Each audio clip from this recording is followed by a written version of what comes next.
E essa semana é uma semana importante, porque o Copom, o Comitê de Política Monetária do Banco Central, se reúne amanhã.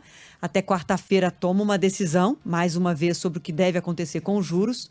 E é uma semana em que o Entre Nós vai falar bastante de assuntos econômicos, porque a gente sabe, né? Tá aqui ligado no que vai acontecer, porque isso afeta diretamente o nosso bolso. A gente fica numa discussão de 13,75% de taxa básica, taxa anual, descontando a inflação, daria um juro real, que os economistas chamam de juro real, quando você pega a taxa oficial, desconta a inflação, juro real de 8% ao ano. Isso como taxa básica de juros. Mas quem está me ouvindo agora sabe que quem depende de empréstimo, de se socorrer eventualmente no cheque especial, e às vezes não é tão eventualmente assim, muita gente vai fechando a conta, já gastando o que não recebeu ainda via cheque especial no Brasil. Então, quando a gente vai falar de juro da realidade, da vida real das pessoas, a gente está falando de muito mais.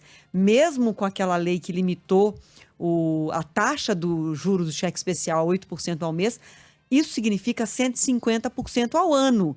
Se você começa o dia 1º do ano devendo R$1.000, você termina devendo R$2.500 se não usar nada, né? Sua dívida simplesmente sobe 150% se você não usar nada. Se você começar o ano com R$1.000 de cheque especial pendurado lá e aí não gasta mais nada, em um ano sua dívida passa para R$2.500. Agora, a gente sabe que na prática, com custo de vida alto, desemprego, toda a crise que muita gente viveu com a Covid, negócios que fecharam, tudo isso levou muita gente a ficar pendurado, literalmente, no cheque especial, que é um juro muito agressivo, 150% ao ano, e não os 8% reais aí, o juro real anunciado oficialmente pelo Banco Central. O Banco Central está sob grande pressão, justamente porque toda a ala econômica e, enfim, o governo Lula como um todo criticando severamente essa manutenção dessa taxa de juros tão elevada.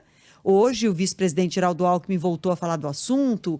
Um economista prêmio Nobel de Economia, que também participou de um evento no Rio de Janeiro, falou que essa taxa de juros do Brasil equivale à pena de morte. É chocante, porque é a pena de morte para a economia.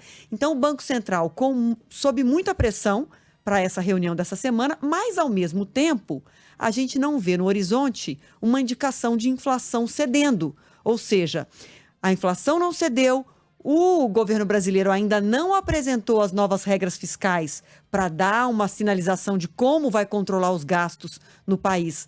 Então, não deu um argumento ao Banco Central para explicar uma redução na queda dos juros. Mas, por outro lado, Banco Central sob muita pressão, vamos aguardar o que vai acontecer. Por isso que essa semana aqui no Entre Nós a gente vai falar muito de assuntos econômicos, porque são assuntos decisivos na semana. A gente já começa, inclusive, agora mesmo, né, Fábio? É isso, Adriana. E é claro que é difícil a gente comparar economias, né? Mas quando a gente fala de juro real, o do Brasil é o mais alto do mundo, arredondando aí na casa de 8. O segundo mais alto do mundo é do México, arredondando 5,50.